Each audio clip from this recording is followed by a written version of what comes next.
Y pues una manito arriba me puede ayudar para confirmar de que me están escuchando.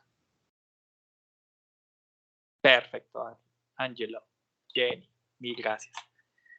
Muy bien, Juan, Ande, John, gracias, gracias. Entonces, hay algo importante. Gracias, Juan.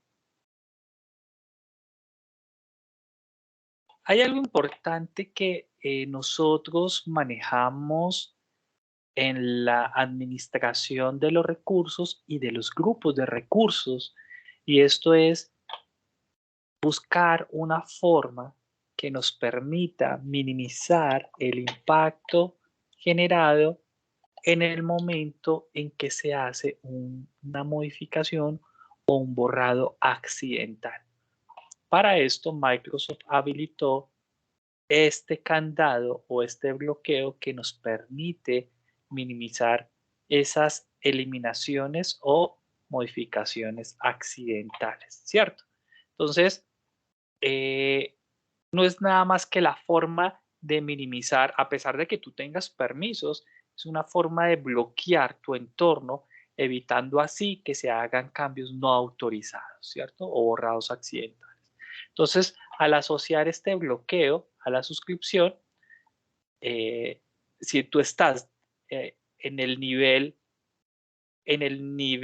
superior, que es el grupo de recursos, automáticamente esta funcionalidad es aplicada de forma jerárquica, es decir, a todos los demás recursos que estén allí, o al recurso específico que quieran trabajar, ¿no?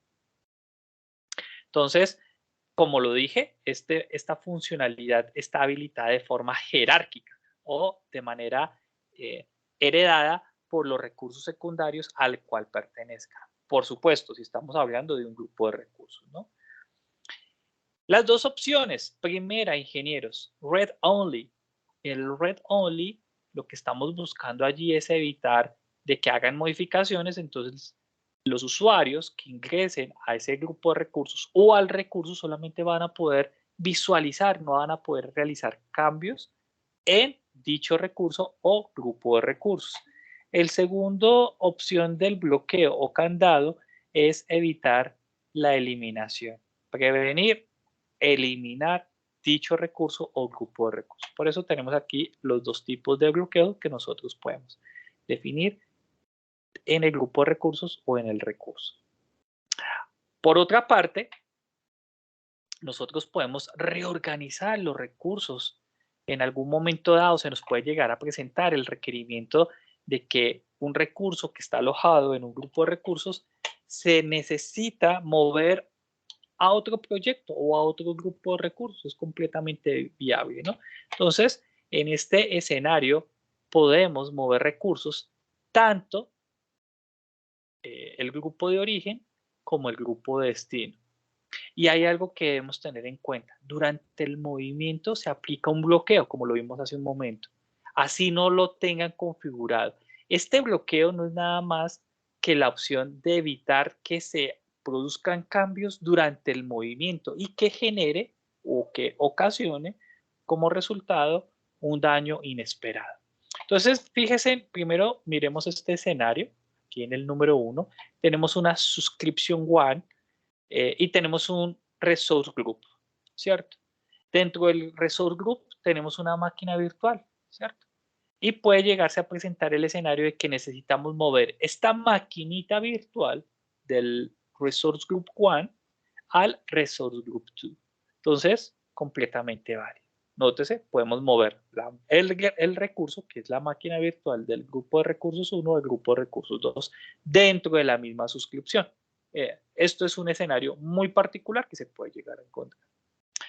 Recuerden, durante el movimiento, la máquina virtual queda con el candadito, es decir, está bloqueada. Es decir, que si alguien dice, hey, mira, quiero aumentarle la memoria, disminuirle el disco, cambiar el tamaño de la máquina, etcétera, etcétera, pues no lo vamos a poder hacer. Tienes que esperar a que ese recurso se complete el movimiento para que tú puedas hacer la modificación que necesitas. Segundo escenario. El segundo escenario es mover esa misma máquina virtual que está en el Resource Group 1 a un grupo de recursos que está en una suscripción completamente diferente. Entonces también se puede realizar, no existe impedimentos, puede hacer sin ninguna restricción. Recuerden que, por ejemplo, en las suscripciones, yo les hablaba el día de ayer, tenemos aquí los entornos altos y aquí los entornos bajos. Supongamos que estamos moviendo el entorno alto a un entorno bajo o viceversa. Un recurso, lo podemos hacer.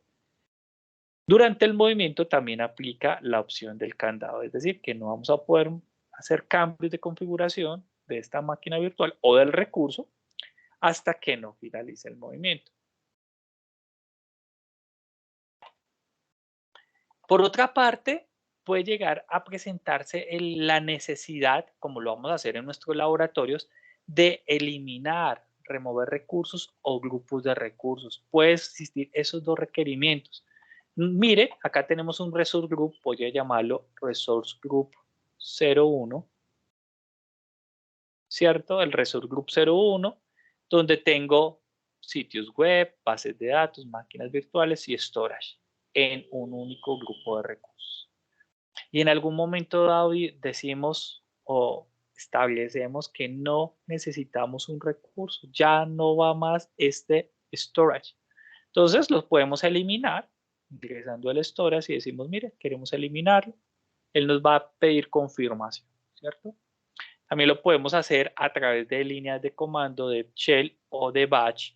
En este caso, por ejemplo, le podemos decir que me traiga, entonces esta línea de comando get, desde el grupo recursos de Azure con nombre AZ10403, que es el nombre del grupo de recursos.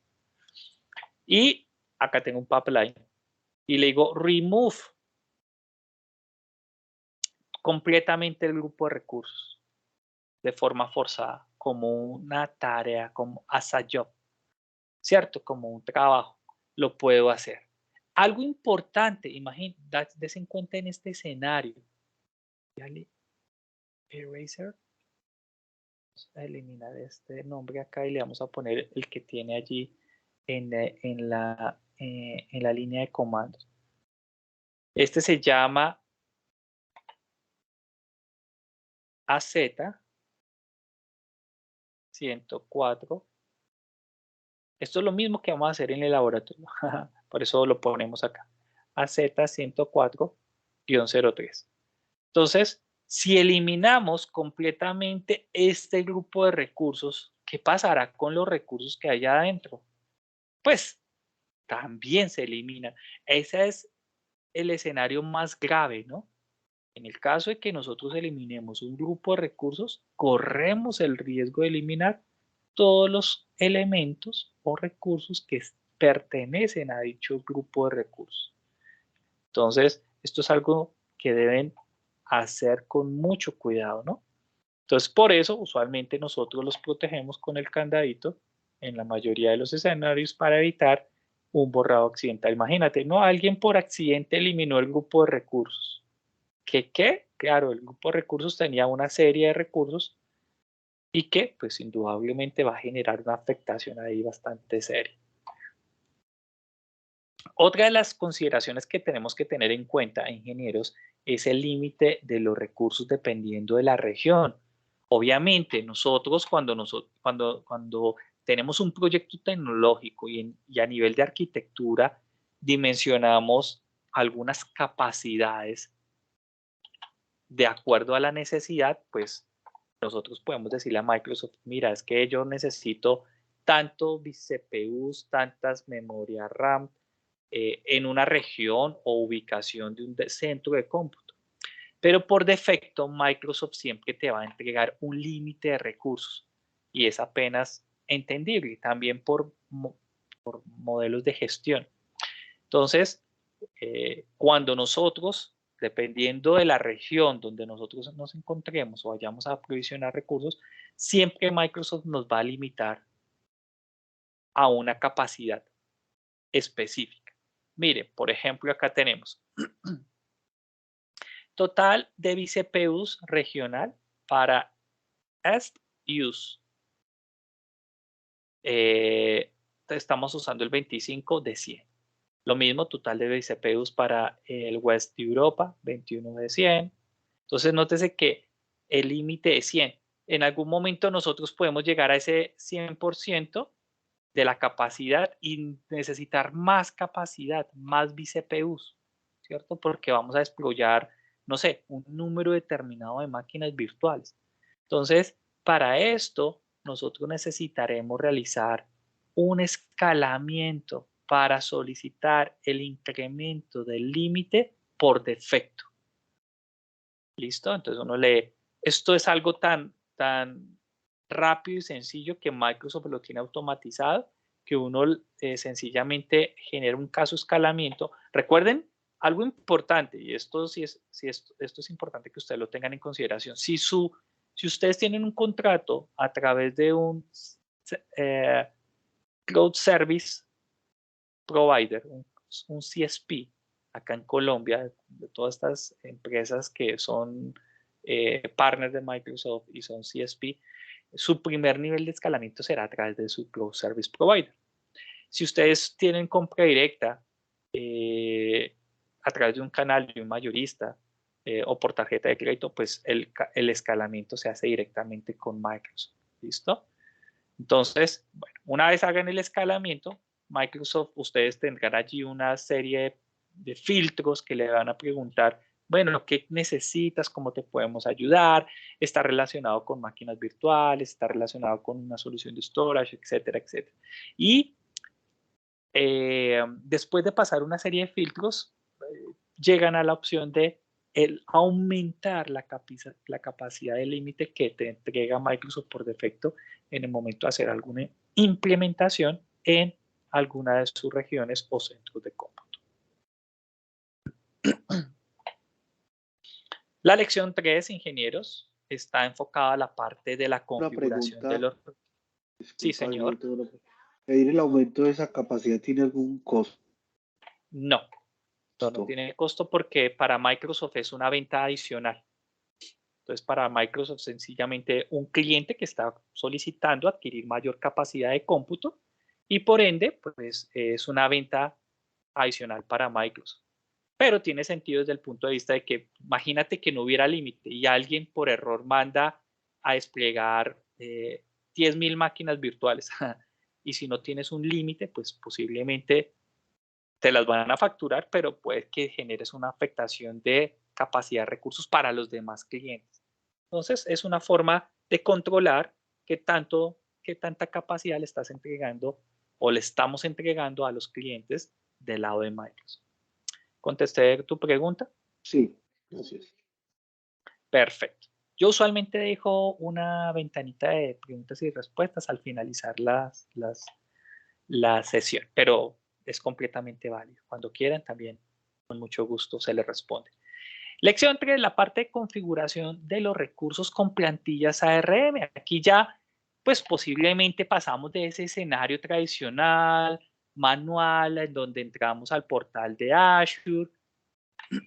Si me funcionara mi lapicito ya. Entramos al portal de Azure o lanzamos una línea de comandos de bash o de shell para desplegar algún proceso. Posiblemente ya estamos pensando en un modelo de automatización, ¿cierto? Y en el modelo de automatización nos podemos apoyar basados en el uso de plantillas ARM. Entonces, ¿qué nos viene a traer una plantilla ARM? Uy, me salté. ¿Qué viene a traer la plantilla ARM? Pues una serie de ventajas que nos permite ser más eficientes en el manejo del despliegue de los recursos, como una mejor consistencia. Podemos lanzar implementaciones mucho más complejas en el momento en que lo necesite. Podemos reducir ese proceso manual que ejecutábamos anteriormente a través del portal de Azure, a través de una línea de comando de Shell o PowerShell, donde pues los errores humanos se ven disminuidos, ¿cierto? Que son propensos a errores. Podemos expresar requisitos a través del código tales como, por ejemplo, uno dice, mira, yo quiero desplegar una máquina virtual, pero después de que la máquina virtual se despliegue, lance una serie de procesos, tareas para instalar el Internet Information Service, o por qué no, promoverla como un domain controller, etcétera, etcétera, etcétera. Ustedes pueden poner tareas adicionales que posiblemente, pues, dentro de un proceso manual implique, pues, un desgaste mayor. Y sobre todo cuando que estamos manejando temas de automatización, ¿no? Promueve el reuso, podemos manejar esquemas modulares, ¿cierto? Que podemos reutilizar posteriormente. Si yo ya tengo una plantilla para implementar una máquina virtual con un Internet Information Service y que vaya y copie la metadata desde una ubicación específica, pues esto me agiliza el proceso, ¿no? Y en algún momento dado, pues ya no tendría que hacer todo este proceso manual, sino que aplico a mi plantilla. Entonces, esto es lo que obtenemos. Simplifica la orquestación del manejo o del deploy de mis productos en un entorno, ya sea para desarrollo, QA o production, ¿cierto? ¿Cómo hacemos un acercamiento a nuestra plantilla ARM? Por lo menos ya vamos a tener una primera vista de la solución de un archivo tipo JSON, donde vamos a definir recursos para la implementación de puede ser de una máquina o de un elemento que se adquiere o que queremos configurar en Azure, ¿no? Nótese que tenemos aquí una colección de valor, clave valor, ¿cierto? Clave valor que utilizamos para definir los parámetros. Entonces, nótese que aquí tenemos, arrancamos y cerramos con esta estructura, definimos un esquema que nos dice dónde está la plantilla, información de la versión de contenido y empezamos a definir parámetros, variables, funciones, recursos y posiblemente algunas salidas. Entonces, allí nosotros estamos elaborando información clave-valor.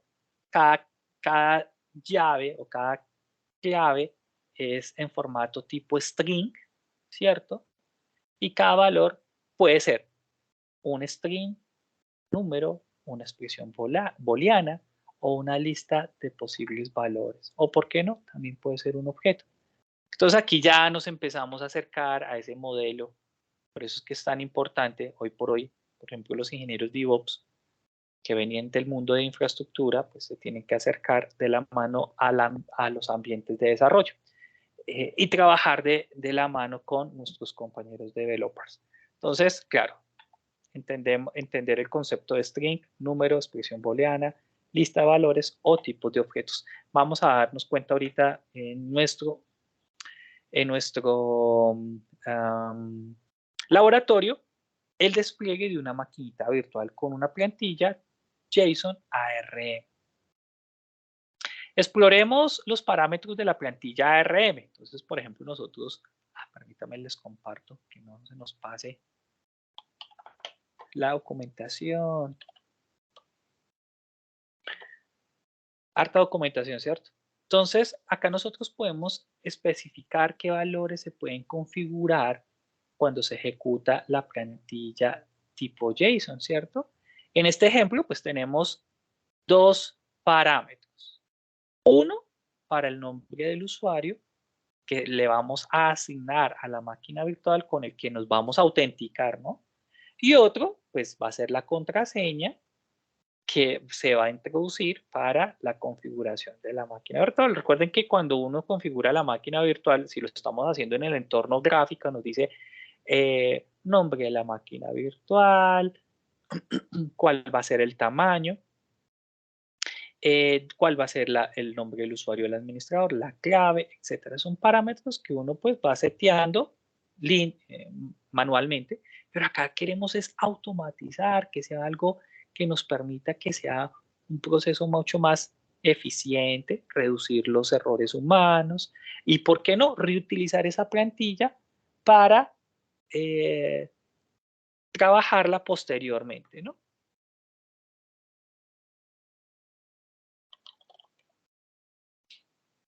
me está comentando, aquí voy a hacer un alto en el camino.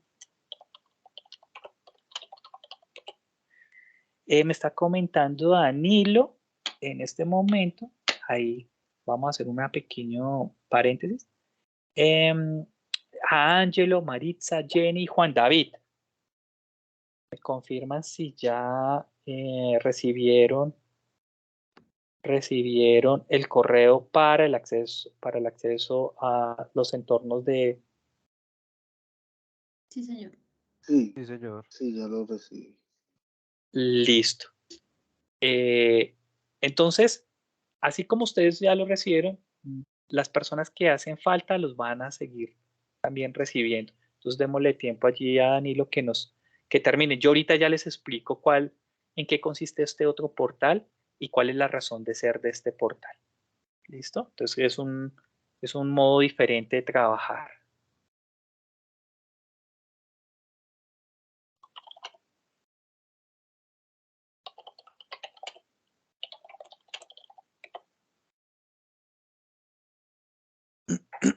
Bueno, entonces, volvamos a retomamos tu root, volvimos acá, nos teletransportamos y nos regresamos a la plantilla ARM de Azure. Entonces, fíjese que en la plantilla ARM, lo que nosotros aquí, este ejemplo que decíamos, vamos a definir parámetros. Uno para el nombre de usuario, entonces decimos parámetros. Especificamos admin username, ¿cierto? ¿Cuál es el tipo de información que vamos a agregar? Es un string, ¿cierto? Y acá tenemos una metadata que no es nada más que una descripción. El nombre del usuario para la máquina virtual. Por otra parte, tenemos el parámetro del password del administrador. Nótese que en este caso el tipo, a diferencia de este, el tipo es security string, porque pues necesitamos que quede cifrado, ¿cierto? Y la metadata que también hace la descripción, ¿no? Es el password de la máquina virtual. Entonces, aquí ya tenemos un pequeño acercamiento de cómo definimos parámetros. Y nosotros hacemos una linecita acá, vamos a darnos cuenta, ¿cierto? Después dice admin username, que está al mismo nivel del admin password. Aquí por eso nosotros utilizamos recomendación en algunos escenarios, ya cuando empezamos a trabajar de forma bastante, bueno, usualmente podemos utilizar un Notepad un Notepad++, que nos ayuda a tener como esa visibilidad de que estemos ordenando y alineando las sentencias que nosotros estamos trabajando. Pero si quieren ser más eficientes, yo los invito desde ahora que vayan a Visual Studio Code y descarguen el Visual Studio Code dependiendo del sistema operativo que estén trabajando en sus laptops. Puede ser para iOS, Linux o Windows. Y con el Visual Studio Code van a poder trabajar muy rico, de una forma muy rica, placentera, los archivos JSON o YAML que vayan a trabajar para sus ambientes, ¿no? Al comienzo como que uno se siente un poquito perdido, pero eso es la demora en que empiecen a manejar estas herramientas y van a darse cuenta que las mismas herramientas te van guiando. Entonces, muy bien, digamos que acá ya tenemos un acercamiento de definir los parámetros de una plantilla estableciendo el usuario administrador y el password del mismo.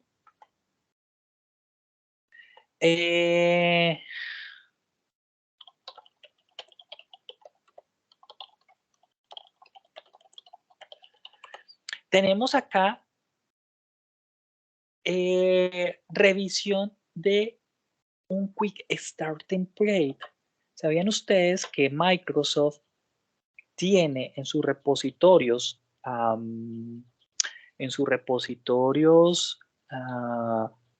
de uso público,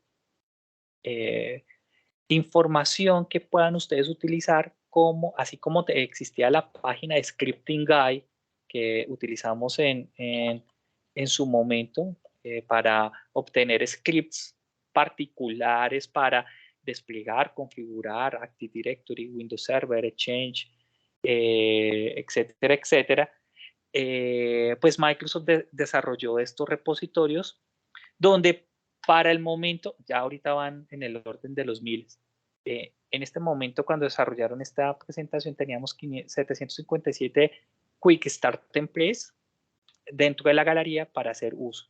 Entonces, mira, crear un storage account estándar o la creación de un nuevo Active Directory domain con 2 domain controllers. Este me llama mucho la atención. Deployar una aplicación de Django o crear y la configuración de una vista previa de un lab in Azure del Manager Tech. Entonces, bueno, cosas como esas. Vuelvo y les digo, ya están en el orden de miles. Les voy a compartir la URL si quieren allí y con eso antes me confirman posiblemente en el orden de cuántas estén actualmente disponibles. Entonces, es algo rico y sabroso porque para qué inventarnos la rueda cuando ya existe una plantilla que posiblemente alguien publicó o compartió y que podemos reutilizar. Recuerden que pues, lo que nosotros podemos hacer en este tipo de escenarios es ajustar la plantilla a las necesidades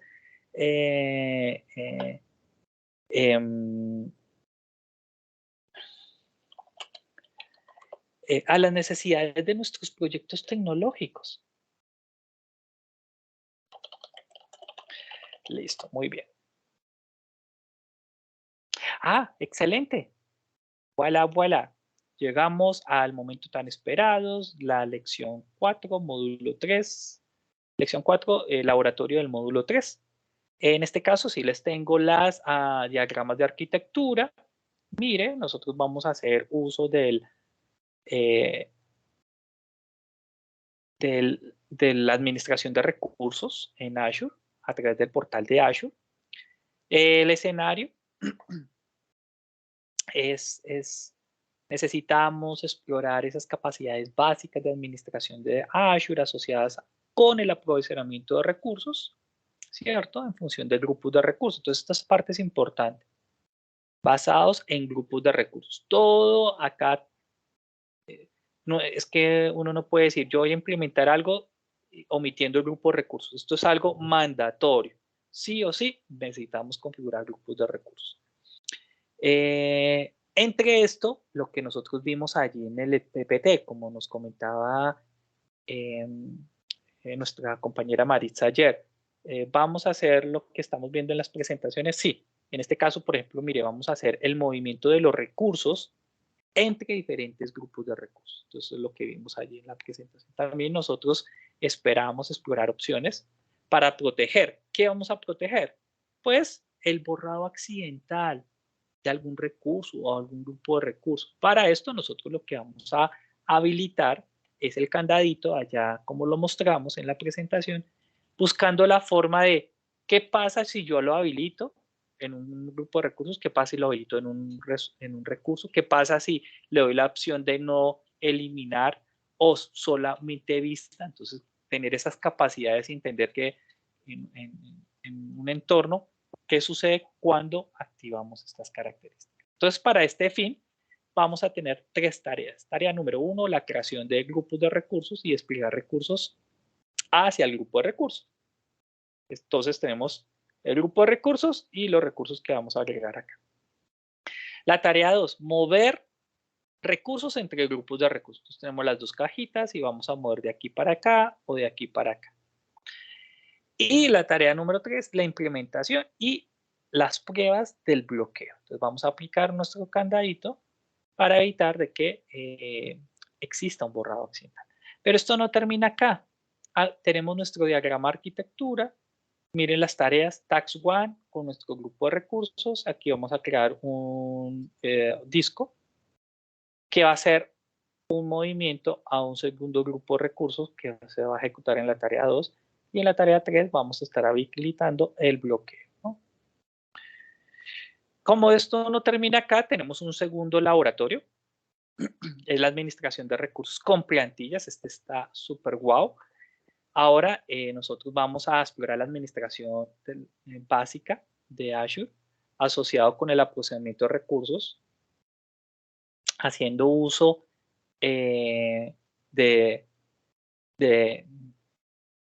portal de Azure, ¿no? Se debe realizar la tarea equivalente mediante el uso de plantillas de Azure Resource Manager, ¿no? Entonces vamos a tener 3 tareas, 3 objetivos principales. Primera,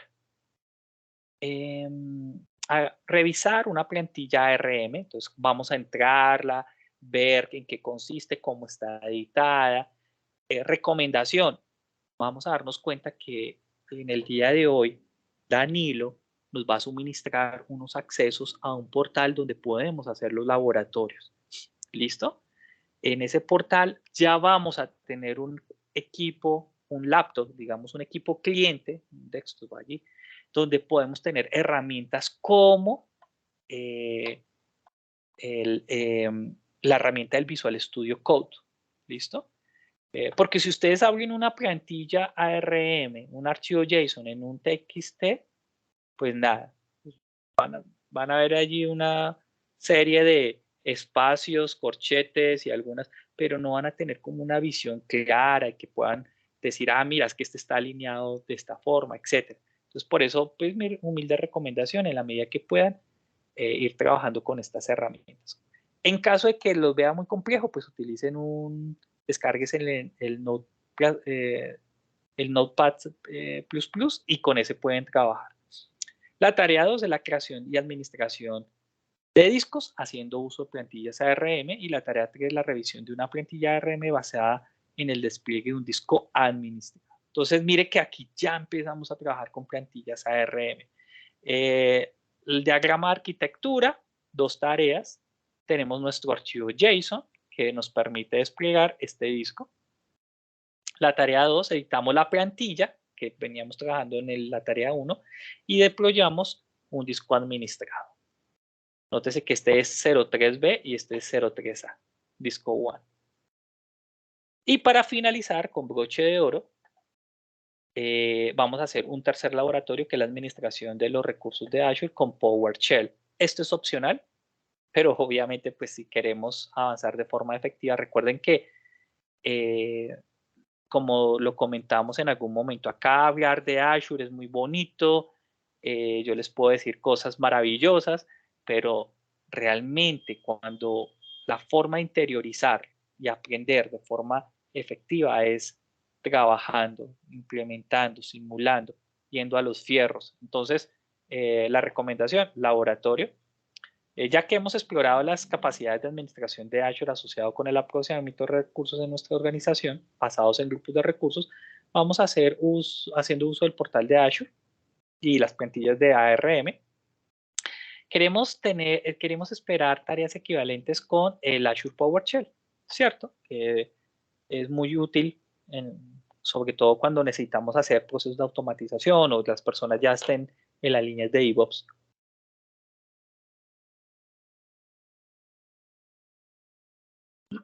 Aquí netamente a PowerShell. Miren las tareas que vamos a hacer acá. Son 3 tareas. Iniciamos sesión de PowerShell, crear un grupo de recursos y un disco administrado con el PowerShell y configuramos ese disco administrado haciendo uso del PowerShell. En pocas palabras, vamos a trabajar las 3 tareas en un mismo grupo de recursos haciendo trabajo de este PowerShell.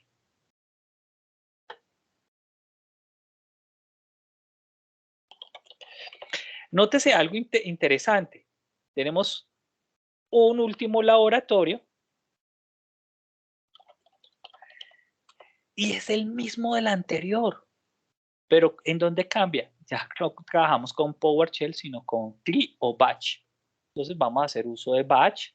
Entonces iniciamos la sesión de Batch, creamos el grupo de recursos, el disco administrado con Batch o CLI y configuramos ese disco administrado haciendo uso del Batch. Entonces el mismo escenario, 3 tareas en el mismo grupo de recursos, editando y configurando este disco. Si tienen preguntas, dudas, inquietudes, los escucho. Este es el momento. Yo tengo una pregunta relacionada con, digamos, la buena práctica. Entonces entiendo que para crear una máquina virtual, si yo voy a crear una máquina virtual, de cero, lo mejor, lo más recomendable es que yo le asigne a esa máquina virtual un grupo de recursos específico, es así como lo entendí, y no compartir ese grupo de recursos con otras máquinas porque pues no lo podemos repetir. O sea, Ajá, ajá. el Eh, contenido y de ese grupo de recursos va a ser para una máquina específica, no para varias. eso lo define tu arquitectura, tu diseño, el alcance, el requerimiento del negocio o del cliente. En pocas palabras, la buena práctica aquí sería que en lo posible trata de manejar varios o múltiples grupos de recursos para tener una mejor administración y no metas todo en un mismo grupo de recursos, salvo que así te lo exija el proyecto. Okay. Supongamos, estamos en un proyecto, un backend, un frontend, donde el backend son las bases de datos, el frontend son los web apps, pero vas a manejar, es una granja de servidores, tanto backend y frontend. Entonces, es un proceso de autoescalamiento. Entonces, para tener un mejor control, tú puedes tener dos opciones. Dices, mira, como es para el cliente XYZ, todo lo voy a meter en un grupo de recursos y listo. O tú puedes decir, no, mira, es que es tengo una suscripción que es del cliente ABC, pero dentro de esa suscripción voy a crear dos grupos de recursos, un grupo de recursos para el frontend y un grupo de recursos para el backend, etcétera. Entonces, fíjate que ahí tenemos dos escenarios. Uno, donde metiste todo porque así fue el requerimiento, o dos, porque tú ya dices tienes visibilidad y dices, no, mira, yo quiero una mejor gestión, porque a través de los grupos de recursos puedo tener un mejor control, puedo hacer script, puedo hacer levantamiento de información, etcétera, etcétera. Entonces, la respuesta a tu pregunta es, yo sería mal de mi parte decirte no, es que siempre debe ser así, no. Digamos que en el mundo real, tanto y que es muy cambiante y sobre todo el cloud, yo te diría, haz un diseño en donde ese diseño te permita tener un control inteligente, eficiente de tus recursos y que te permita trabajar cómodamente, porque eso es lo que sucedía, por ejemplo, cuando nosotros teníamos un directorio activo on-premise. Tú podías crear unidades organizacionales cuantas quisieras, pero muchas te complica, pero muy pocas no vas a poder aplicar políticas. Entonces, tienes que buscar un equilibrio.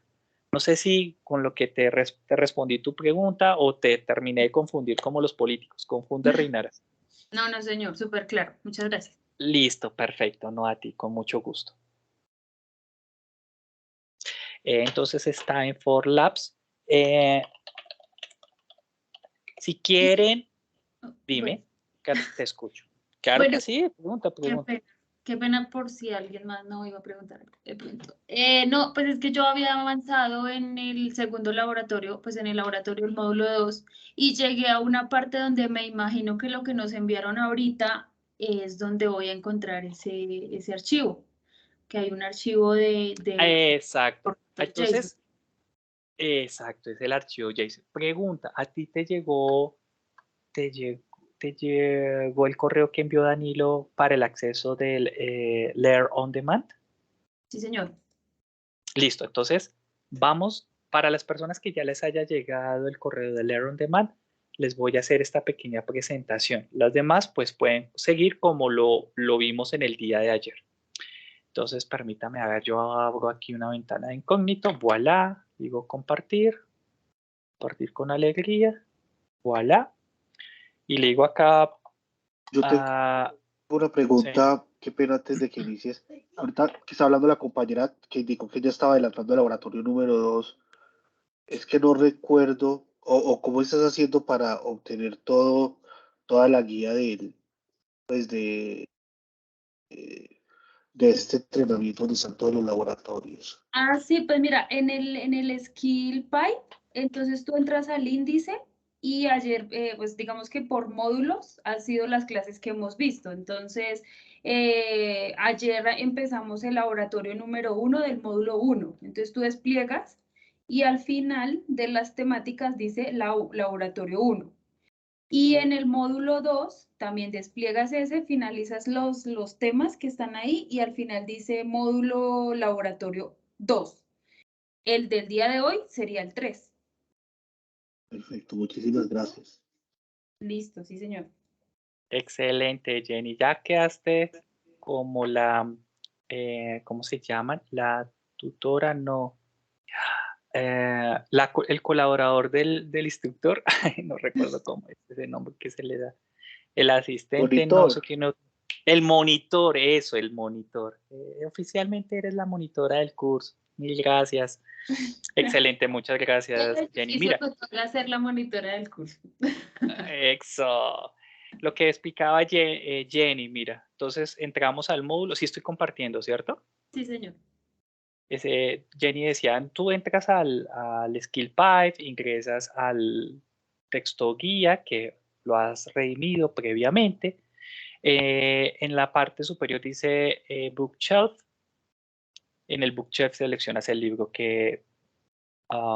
del curso, entras a la tabla de contenido. En este caso, en el día de ayer empezamos el laboratorio del módulo 1.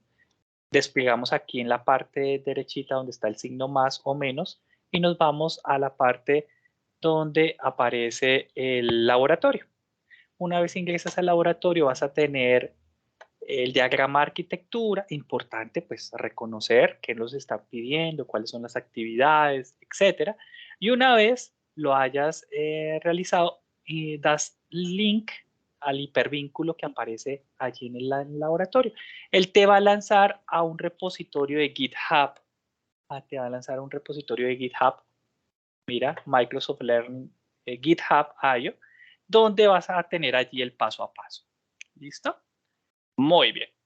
El siguiente es el portal, el correo electrónico que les tuvo que enviar compartido Danilo en la noche de hoy. Lo que vamos a hacer es lo siguiente, queridos compañeros. Vamos a ingresar, debe ser algo así como ingrésate al portal de Learn on Demand. Entonces, posiblemente él les envíe, ya es un código para redimir atado a una dirección de correo electrónico. Voy a empezar con esta cuenta. En mi caso, usualmente uno debe registrarse. Ay, Dios mío. Bueno, entonces ingresemos con otra. Empezamos con esta, la tercera es fallida. Voilà. Y una vez ingresamos, dime. Para ingresar ahí, es que en el correo nos enviaron, Sí, digamos, el enlace para llegar ahí, una asignación de código de acceso y una llave de acceso. La llave de acceso sería como la contraseña de la plataforma con el usuario que ya creo. si quieres, tú me puedes compartir la pantalla porque es que a veces envían es un hipervínculo donde ya te hicieron un preregistro con tu correo electrónico y otras veces es ingresar la llave. Entonces déjame ver el correo que les compartió Danilo para entender qué fue lo que les pasó. Bueno, entonces dice el portal de acceso que es el Learn on Demand, código de acceso al laboratorio y llave de acceso. Entonces, en este caso, si quieren, omitan importante, por favor, cuando vayan a redimir esa llave, también hágalo a través de una ventana de incógnito para evitar de que eso quede atado a un correo corporativo, etcétera, ¿no? Entonces, en la medida en que sea posible. Listo, dale clic allí. Le vas a decir registrarte con, no, en la parte derecha, registrarte con la clave. Exacto. Entonces, miren, por favor, todos, prestenle atención aquí a nuestra compañera Jenny que nos está... no, y la llave es la que tiene, la última. Listo. Llave de acceso, exacto. Importante no perderla, no... listo, no perderla, no refundirla, no atarla a otro.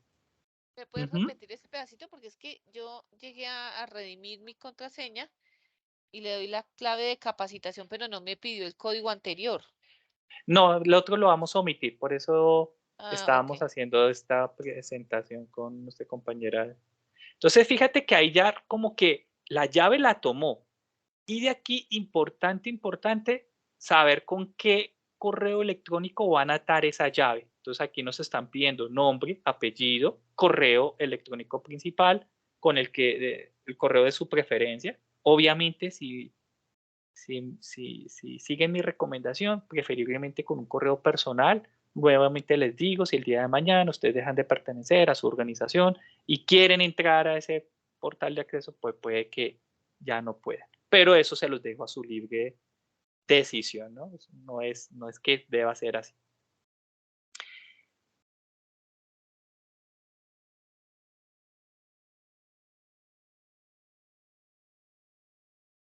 Caducaron, son de por vida. Estos dos portales que nos han mostrado. No te entendimos, Juan. Siempre voy a poder entrar a Skill Label después Sí, de... señor. Sí, señor. Lo que pasa es que el laboratorio sí tiene un tiempo de vida. El laboratorio tiene un tiempo de vida y es más o menos como de... usualmente uno diría que es por el tiempo que estamos ejecutando el laboratorio, pero yo les puedo asegurar que he tenido alumnos que 2 o 3 y hasta 6 meses después del curso aún siguen teniendo acceso. Pero como mínimo el tiempo de laboratorio, y yo les puedo asegurar que 2 meses después de que hayan hecho su laboratorio aún van a poder seguir accediendo. ¿Listo? Al laboratorio, no, ojo, no significa que no puedan acceder al entorno. Al entorno, la idea es que si el día de mañana hacen por ejemplo, nosotros vamos a ver el AZ500, porque su curso es de seguridad, dice administración y seguridad en Azure. Entonces, en esa misma cuenta vamos a redimir la segunda. Entonces, muy bien, Jenny, sube un poquito. Mira donde dice la alerta. Entonces dice verificación de software, ver acuerdo y tienes que, ¿cómo se dice? Aceptar el acuerdo de licenciamiento. Entonces dile ver acuerdo, baja, desplaza hacia abajo. Leíste, ¿no? Y ahí le das a aceptar si estás de acuerdo con el contrato de licencia. Y le dices, ok, listo, ya quedó el acuerdo. Entonces, dice que va a expirar el sábado 4 de febrero. Mira, imagínate, del 2023. Entonces, pues nada, muchachos, tenemos más de medio año para hacer uso de estos laboratorios. Sáquenle el provecho al máximo. Nosotros como instructores podemos bloquearles los laboratorios, pero en realidad desde el centro de entrenamiento nunca lo hacemos porque queremos que ustedes aprovechen esta plataforma. Listo, entonces el primero, mire que acá ya tenemos el primer laboratorio que dice Management Azure Active Directory Identities. Para lanzar ese laboratorio tienes que darle el botón iniciar en la parte, en el recuadro verde. Por detrás, después de que le hagas iniciar, él deploya una serie de scripts que lo que hace es ejecutar unas máquinas virtuales y en esas máquinas virtuales vas a trabajar. Lo chévere de este entorno es que él te va a entregar, digamos, una máquina virtual, un desktop, una virtualización de escritorio para que tú puedas realizar los laboratorios. Y adicionalmente, un panel derecho donde tú vas a tener el step by step o el paso a paso de tu laboratorio. Eso es lo que me parece súper genial de esta plataforma. Ahora bien, contestando la pregunta que me hiciste en su momento, Jenny, por ejemplo, esos archivos de laboratorio, tú los vas a poder descargar de forma directa en la máquina virtual sin necesidad de ir al repositorio de GitHub. Entonces, ya los laboratorios no lo vas a hacer en tu browser, sino en el browser de tu máquina virtual, de tu entorno virtualizado.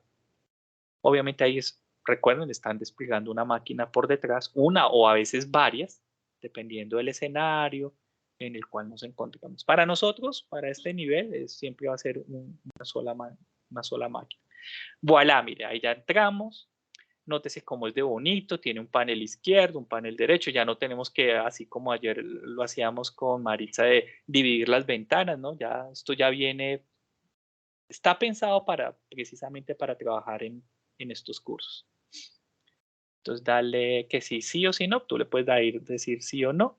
Mire que en la parte inferior ahí tienes el símbolo del Visual Studio Code. En el caso de que quieran trabajar con el Visual Studio Code, chévere, ¿sí ven? Y aquí arrancamos. Entonces, una explicación rápida de este entorno. En la parte superior izquierda existe el símbolo de Flash. ¿Recuerdan de este cómics? Exacto. Miren, el símbolo de Flash tenemos varias opciones de administración de esa máquina virtual, como un control al delete, un alt tab, una combinación de teclas, que si quieren digitar el tipo de texto, que si quieren digitar el usuario, la contraseña, él ya sabe cuál es, la tiene allí. En Power, a pausar, reiniciar o apagar. No es que se me bloqueó la máquina, pues nada, reiníciala, por ejemplo. Si quieres lanzar un teclado virtual, si quieres resetear el gateway de internet, no, es que mira, debería tener navegación y no tengo navegación. Listo, ahí lo reseteas.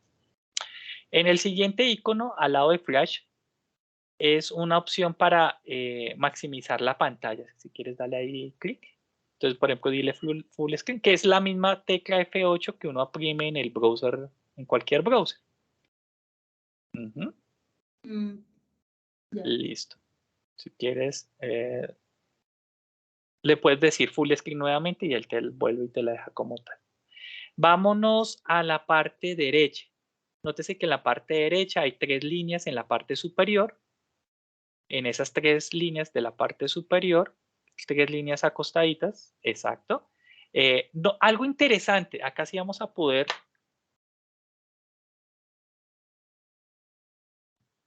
Disculpen, me dio tos. Vamos a poder guardar el estado del laboratorio. Importante, de unos 10 usuarios que posiblemente estén haciendo el laboratorio y que lo guarden, uno de ellos puede que no les guarde. Ah, es que yo guardé y no perdí todo mi tiempo. Sí, lo siento, tienes que volverlo a lanzar. ¿Listo? Entonces, pero mira, existe la posibilidad. Entonces, salvar, finalizar el laboratorio significa que ya tú lo finalizaste y ya. Y el split windows es para aquellas personas que tengan monitores dual monitor o pantallas tipo gamers, entonces tú puedes dividir la pantalla y tener en una pantallita el step by step y en otra pantalla la máquina virtual, así como hicimos ayer con Maritza. Listo. Vete donde dice resources, por favor. Mire, algo interesante. En resources vamos a tener el usuario y el password del administrador de quién, de la máquina virtual que estamos trabajando. ¿Listo? Y en instructions, que es la primera fichita, está el step by step.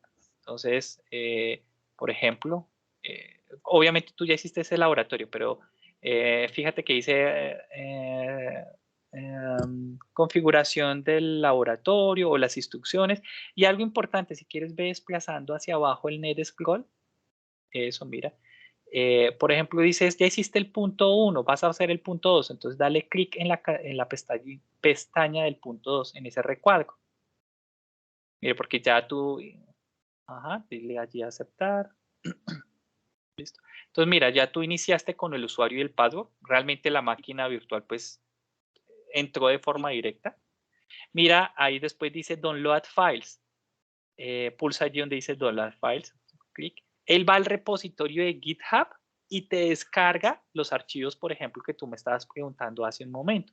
¿En dónde los descarga? Mira, en la ruta F, Drive. Entonces, si quieres, ve al explorador, mi PC, unidad F, All Files, y ahí están todos los archivos. Entonces dice laboratorios. Mire, 2 es el módulo 2, 3 es el módulo 3, 4 es el módulo 4 y así sucesivamente hasta el módulo 11. Jenny va a ser el módulo 2. Entonces dale clic y mira, ahí tienes tu archivo JSON. Dale doble clic si quieres. Y ahí te va a ir, posiblemente utilice el Visual Studio, no sé. También le puedes dar clic derecho a abrir con un TXT. Pero lo que yo les decía, posiblemente no sea como tan atractivo y sobre todo ahora que están, no sé, pronto ustedes lo manejen, ahí sí lo desconozco, o de pronto no lo manejas. Si quieres, dale clic derecho TXT y con eso hacemos la comparación. Open with Notepad, exactamente. Miren cómo se vería en un Notepad.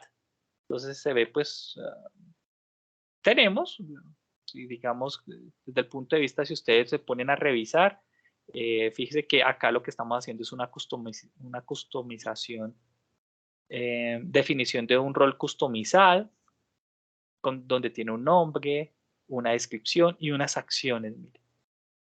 Y las no acciones. Lo mismo que vimos ayer, recuerdan cuando vimos en el RBAC, es esto lo que va a hacer Jenny en el día de hoy.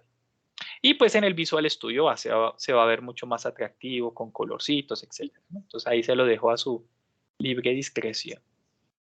Si no tienes una cuenta, dile no, no now, maybe later. Ajá, y te saltas ese paso. Ahí sí el gusto que te guste, que más prefieres. Yo usualmente utilizo oscuro, pero ya te lo dejo a tu libre escogencia. Y bueno. Y sigues allí trabajando. Si quieres, muévete allí en el Netscape en la barrita de la parte derecha. De la principal. Exacto. Ahí. Entonces, fíjate, ya hiciste eso. Dale Next en la parte de abajo. Fíjate que ya te está dando allí un porcentaje, 3% de las tareas completadas y te va mostrando un avance. Eso me parece también interesante porque te va diciendo, hey, mira, ya hiciste el 3% de todo el ejercicio. Entonces, dale Next. Creo que todavía no te lo tomo. Listo. Ahora dice administración de identidades. Baja un poquito con el Netscroll. Ahí ya te está diciendo que el tiempo estimado, 30 minutos, sigue bajando. Y bueno, y ahí ya arrancan baja otro poquito. Y listo, mira, ingresa al portal de Azure, etc. Y en la medida que vayan avanzando, no se les olvide ir activando la casillita de acuerdo al punto que están ejecutando. Con eso saben en qué punto van, si se les hizo tarde o ya nos llamaron a cenar, etcétera.